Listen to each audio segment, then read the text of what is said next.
Hey everyone, Eric Watson here, freelance writer, player of games, writer of words, recorder of videos, and online role-playing aficionado. With this video, I'll be reviewing the DM's Guild adventure Struggle in Three-Horn Valley by Phil Beckwith at PB Publishing, designed for Dungeons & Dragons 5th edition. This adventure is included in the recently released bundle Adventure Anthology of PB Publishing. A press copy of Struggle in Three-Horn Valley was provided for the purposes of this review. Switch on over. Struggle in Three-Horn Valley is a Lost Island adventure designed for a party of 3rd to 4th level characters. It's about 40 pages long with a suggested playtime of 6 hours, which seems really low, especially if they're running around doing a lot of these encounters. You could take several sessions. It's set on an uncharted island called Selu, which is home to tribal warriors, dinosaurs, lizard folk, and pirates. This adventure plays out like a classic Ray Harryhausen swashbuckling adventure. There's lots of running and screaming in all the best ways. It's very combat heavy with little room for role-playing, though exploration and discovery play a major role. To open it up, the PCs are washed ashore on Selu after a stormy naval fight when pirates attack their ship, which is in Chapter 2, Shipwrecked. This makes it a bit tricky to simply drop this adventure into your current story, but could make for a great one-shot or an extended side quest. If you do want to use it in Tomb of Annihilation, which would make sense thematically, because again, you're on the island, there's dinosaurs, it feels like it very much ties into that storyline, but this one does take place on its own separate Chult-like island. The PCs do acquire their own ship at the end as a reward, and allowing them to leave the island and thus continue on or return to Chult.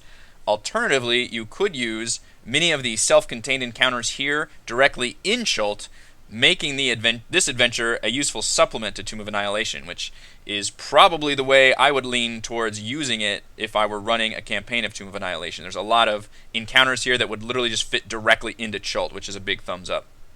The adventure background in Chapter 1, I'll back up a little bit, helps set up the scenario mostly by detailing the one prominent NPC character in the adventure, which is an elven woman named Raven, who is also on the cover you can see here. Really, really awesome cover art, by the way. The ranger riding a freaking behir. Interestingly, Raven has 4 vastly different backgrounds you can give her depending on how you want to roleplay her, I guess. She can either be a seasoned ranger, a dangerous prisoner, an apprentice archaeologist, or a nobleman's daughter. Now, story-wise, the ranger makes the most sense, as Raven appears later in the adventure, mounted on the behir. It's an awesome twist, because when the pirates attack your player's ship at the beginning, she's essentially captured, and you think, okay, it's going to be another damsel in distress situation, but in fact, the players meet her. She has not only survived the island, but kind of kicked its ass, and mounted on the giant behir running around the island, and kind of helps give them information at the end, and is a useful ally at the final battle. So the seasoned ranger makes a lot more sense for that, but I fear she might be a little too cool. Like, stat-wise, she's not terribly impressive. I think she's like a level 2 ranger, which is like CR1. But the fact that she's mounted on a freaking giant 6-legged lightning lizard, I think is what a behir is, like, that's crazy. And I'm afraid that she would show up the players a little bit too much. It'd be one thing to have her be on kind of equal footing. And plus, how does at the end it does say the behir is not supposed to attack specifically. It's just a mount, which is still pretty cool, but that does make her a lot less cool. It also would be a little quizzical, though, as I'd be excited, like, all right, let's see this behir in action. It just kind of walks around. But how does a second-level ranger befriend a behir? It's not even a beast. Like, she's got all this, speak with beast, animal friendship type spells, but it's not. I think it's a monstrosity. And there's plenty of dinosaurs she could mount on, so I don't know. I might change that a little bit, although I like it visually. I just think it's actually a little too cool. You don't ever want to show up your players. Your players are the stars. But anyway, the opening pirate attack encounter in Chapter 2 is really, really cool. There's maps here, both for the player's ship as well as the actual attack here. The Black Spectre versus the Lady Luck. This is really, really fun. There's a giant ballista that shoots grappling hooks that kind of claws sink into the ship, and then just a horde of, I think, like 2 dozen or 2 dozen pirates like storm across. It's just this insane bananas combat scenario, and you can do that because there is a giant storm supposed to occur, probably at the most climactic moment, that essentially shipwrecks both ships, or I guess at least the player's ship, because that's the one that's everybody's on, and they wash up ashore on Selu. So at this point, the adventure begins in Chapter 3, and it's designed to split the party up. Now, I have mixed feelings about that. That was a part of the Something Feels Fishy intro as well, was splitting the party up into little prologue introductions. Here, it kind of makes sense in a neat way where they would be shipwrecked in multiple areas. I would still be very leery about doing that. Maybe if you had a large 6-person party, you could split them up a bit easier, or as a way to challenge higher level PCs. However, the island is very dangerous, and almost every single thing is a combat encounter. And the way D&D is designed, combat takes a long time, and I would not want to run combat encounters where half my players are not involved. So the nice thing here is it is entirely optional. You can choose. There's basically just 2 starting locations. I'm actually going to switch over to the map. You can see it. There we go. The players can either start at 1A or 1B on the north or south side of the island. So you just have that option if you just want to choose one area where they all go. And maybe they're a little bit separated. I think it'd be really neat if some of them washed up on the beach and the others were a little maybe further in or something, or maybe next to each other. But to where they would meet in the first encounter. I'm very wary about having multiple combat encounters with different groups of players. I think that would make things a lot more difficult and people would feel left out. But again, it's entirely optional, so big +1 on giving that option back into the DM's hands for deciding on if they want to do that. Now there is a lot of great content here, and it is designed, all of the island is designed as basically a hostile sandbox. So instead of random encounters throughout the island, although you will find them in that area 10 of the jungle, the area is divided up into 17 different zones, and each of these zones contains at least one major scripted encounter, if not several mini encounters. This is a fantastic approach. Let's switch back actually to the PDF, and you can see it's just kind of all 3, 4, 5. It just goes along and gives you descriptions of all the events. But there's a Triceratops Stampede where you can rescue a pirate and he just joins your crew. There's an entire pirate encampment which has way too many pirates and you're supposed to listen in and then run like hell away from them. There's a beach where pteranodons can swoop down and pick you up and then drop you in a nest across the island, and then you have to fight your way out of the nest. There's velociraptors that stalk players through the tall grass, Lost World Jurassic Park style. And next to that, there's a full-on, if your players decide to run like hell, and they should because they're in raptor country, there's a chase sequence through, here we go, right here, the Valley Chase. I love this. There's a whole map included, which is fantastic. And there are very intricate but intuitive rules using the chase rules. I believe this is adopted from either the Player's Handbook or the Dungeon Master's Guide. But they have all these nifty attacks of opportunity. There's Constitution saving throws if anybody gets exhaustion, which, by the way, there are a lot of opportunities for your players to get exhaustion here, which, as a DM, be very careful about that because you can very quickly cripple low-level players if you start handing out exhaustion. So hopefully your players will play it smart, but I mean, this could be very, very deadly very quickly. A very neat thing, though, you can add chase complications. There's falling tree branches or pteranodons swooping down and actually snatching up velociraptors. It's so cool visually. It just reminds me of all these old those old monster movie or just the Jurassic Park movies too. Just that whole theme of the running and the screaming is really, really well utilized here. And I love all the maps that are included in these areas.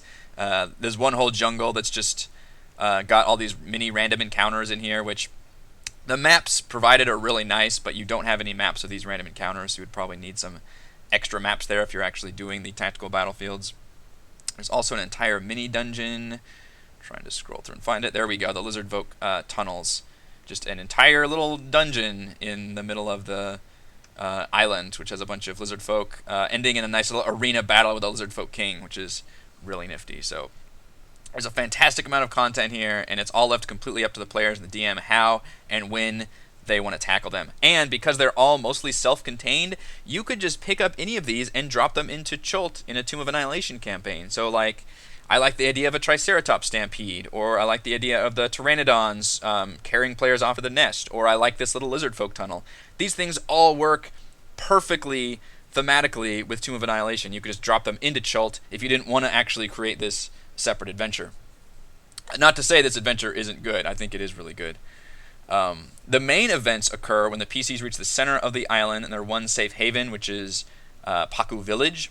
And there is when they meet up with Raven, although you could encounter her earlier in like a random encounter, as well as a friendly tribe, and learn that the evil pirates who attacked them are here on the island, gathering forces and preparing to attack. You can see there's what Raven knows. She kind of provides your soul. There's really not a lot of like role playing or even like dialogue scenarios in this adventure. So if you have a D&D player group that prefers more hacking and slashing and exploration to, you know, political intrigue and dialogue and all that, then they would really enjoy this adventure. But know ahead of time, there's not a whole lot of built-in role-playing opportunities. They basically have this one scenario where they go to the friendly tribe, the one safe haven, talk to Raven, get the information, and basically learn that the evil pirates are going to attack at this ruined fortress called Nula Ruins, which there is a map here, pretty large map.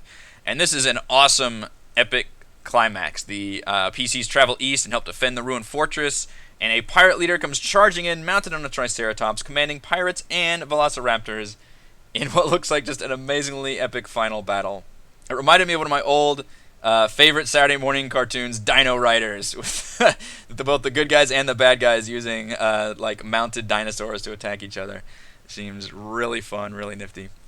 As you can see, the included maps in this adventure are fantastic for the most part. They're all separate image files. Let's see if we can go. Well, here you can see the map. This obviously is really important. This also comes in a player map. You can have grids or no grids, color or grayscale, all kinds of different options. Tons and tons of separate map files, which is great. I want, you know, as many options as possible is always welcome. And see, here's an example of the separate map files here. You've got the Valley Chase. I can't quite fit it all on here, but and then like the Lizard Folk Tunnel. So all of these are separate maps. Now, if you're using a virtual tabletop, and you know, if you've watched my videos, you know I use Roll20 for everything. Some of the maps might not work quite as well. For example, the Lizard Folk Tunnels, this is more of an isometric design, which I really like the aesthetic and the visual appeal of these style maps, like the whole Jason Thompson, you know, D&D walkthrough adventure maps. Those are really fun. I love just looking at them. In terms of actually playing on them, they don't quite work as well, and that's just because it's harder to do elevation with Roll20. You almost have to just switch maps back and forth. So thankfully it is gridded, which is nice, so you could try and use it, but it might be a little trickier because it's not top down. It's that kind of cutaway 3/4 or isometric, whatever you want to call it. And plus the ship maps are not in color, which if I can flip on to the front, you can see. Catch up with me, PDF. They're good maps, but none of them are in color for some reason. I'm not sure why, but that would have added a lot to these maps, and they're perfectly gridded and sized and have all the appropriate things on there to where I would actually use them. But I guess I would have to like add the color myself because it's distracting that it's all in black and white. But the included maps are very good. Big thumbs up to that. However, you would have to add separate battle maps for a lot of the encounters because almost everything here is another encounter. So, for example, all the jungle encounters would need. I would add, and again, if I was running this on Roll20, I would add a single jungle map so that I could run all of these right here, like Velociraptor's attack, or a shambling mound, or Ankylosaurus, poisonous snakes. Like you could have just one random jungle map to do a lot of these. And if you're running Tomb of Annihilation, you've obviously got probably a couple jungle maps just to whip out there for those nice like 5-foot grid maps, and a beach map if you were specifically running this adventure, because there's several cool encounters on the beach. And that's not too bad. Like, you would need some supplement just because it's so combat heavy. I think you would want those maps there. But otherwise, there's a lot of included maps, which is very nice. Most of the enemies are drawn from the monster manual. The adventure does include relevant stat blocks for some variants, such as more powerful CR1 Pteranodons. Actually, scoot down towards the end. There we go. So you've got a pirate. There's two different pirate leaders. One of them is actually the boss, and the other one is the evil captain that's supposed to be still at large. And I believe they are still working on another kind of sequel to this adventure that takes place in the same island with the same storyline. But you've got unique stat blocks for like Raven, the chief of the tribe, which both of those are friendly NPCs that aid you. A more stronger Pteranodon that would probably be better at carrying NPCs off.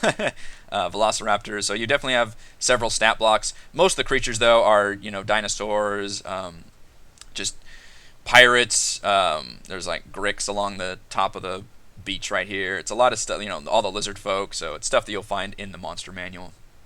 I love the sandbox design and layout of the island. I love the way it's separated into just zones with events happening, and each event is really cool and nifty. Big thumbs up to the way that it's built as it starts out very scripted with the naval fight, and it's designed to shipwreck everyone onto this island, and then from there it's kind of an open sandbox of exploration, and that's kind of where the role-playing comes in. It's like you guys have to decide where to go and how to handle each situation. So I am really enjoying the look and feel of this dungeon, and the way that it thematically very much ties into that kind of jungle, dinosaur, Lost Island theme very well. Let's go to quick pros.